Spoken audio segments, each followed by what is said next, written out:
Hi folks, we've had a lot of people asking about how we make our soap, so I'll be doing a quick video here on how we make our soap, and what you're seeing right now is our 6 pounds of tallow. That is the rendered beef fat, so we'll be melting this down and getting ready for our next step, and I'll be bringing you guys back. So here we have our tallow melting, and we're keeping that on a medium-low heat there. And it's melting and doing good. Over here we have, and you probably can't see it in the camera, we have 5 cups of water, and you want it to be cold water. And we will be adding lye to this water. When you buy your lye, this was obviously bought in the drain cleaner section of it, but make sure it says the 100% lye like you see there on the label. And then on the back it will say sodium hydroxide. So make sure you get the pure lye. You don't want anything mixed with it. And then over here we have 13 ounces of this lye. Let's see if you can see that there. Turn the light on. You can see it somewhat in there. And we will be pouring this lye crystals, they call it, into the water. But you want to do it slowly, and you want to have an open window. I know that glares, but you get the idea. It's an open window for fresh air because it will put off fumes. So go ahead. So your water is measured by liquid fluid ounces, and your lye is measured by weight. So let's see. Let's swap sides here. There we go.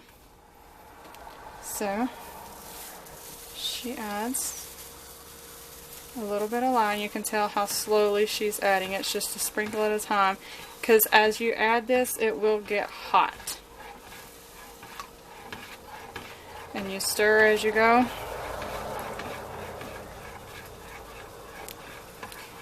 If you ever add water to lye, it will create a, I've heard it described as an explosion type. But we always add the lye to the water. So she sprinkles it along, and she'll do that until she gets it all done. And it will heat up pretty high. If I remember correctly, it's somewhere around 170 to 180 degrees it can get. So we'll bring you guys back in just a few moments. So here we are back, and we've got our tallow all melted.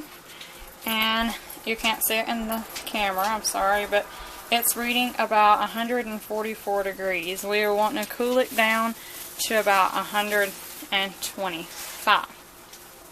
So then, over here, we have our lye water cooling. You want it down to 110 degrees. Let's see if I can bring that up so you can see it a little better. Oh, the steam got it. And it's just over 150, as you can tell there. So we're going to bring it down to 110 degrees.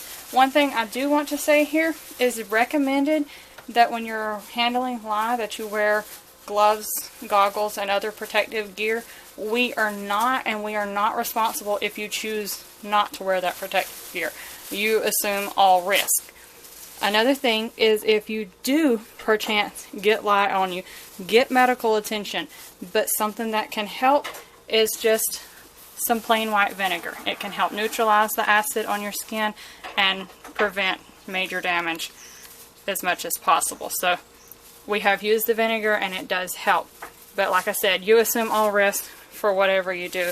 This is just how we do it. So be sure to do your research and wear protective equipment as needed. So here we have our tallow once again, and it is almost at 125.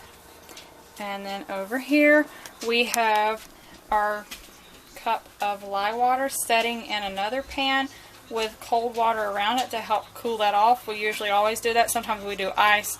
My freezer wasn't caught up, so I didn't use ice this time, but just cold tap water. And it is almost at 110. So here in just a few moments, we'll be blending the two together, and I'll bring you guys back. So here we have her adding the lye water to the fat. You always add the lye water to the fat. At a drizzle, you can see it's just barely drizzling there into it. And you stir constantly. This process can take a few minutes, and I won't bore you guys to death with the video of it, but you want to be sure to stir and just add at a drizzle.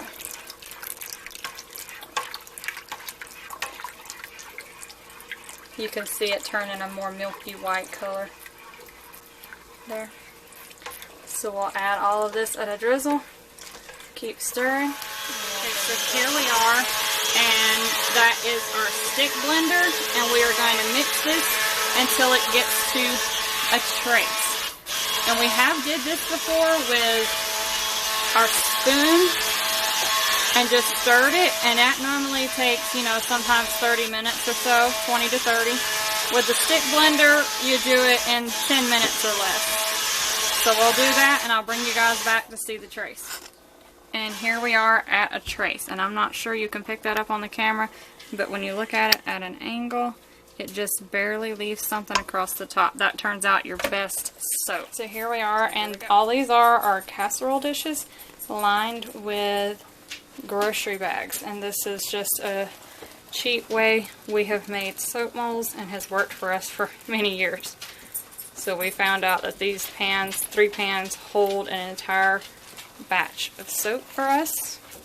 I apologize for the lighting, but this is the best we got in this location here at the table. So, there we go. She'll finish topping off of what she's got left in the pot.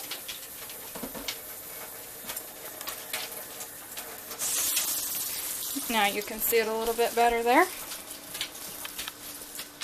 And these are unscented. That's what we prefer to use and make. So later we can scent them as we wish. And then you can cover them with plastic wrap, or we cover with more grocery bags.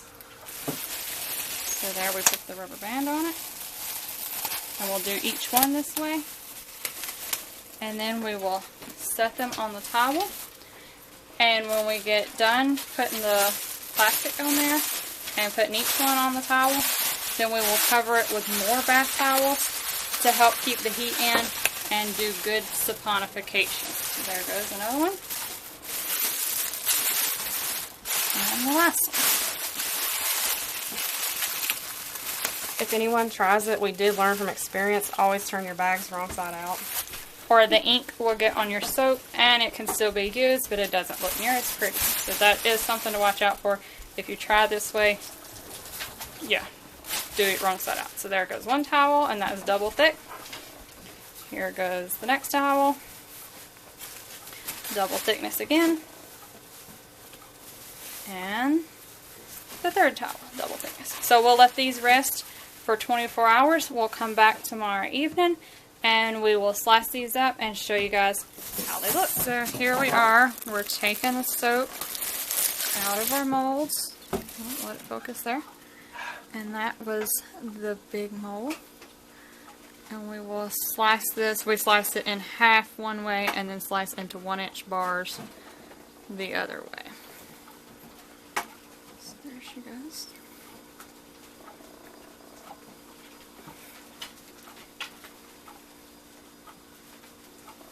And you can see you just have to take your time and get through it.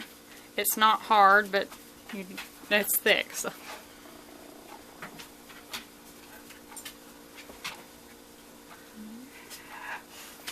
And then over there, you can see those other bars that have already been sliced. They're beautiful.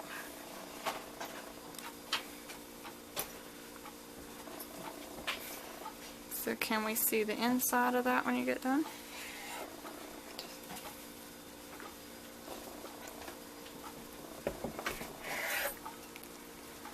And look at there. So we'll finish slicing this into bars, and thank you for watching.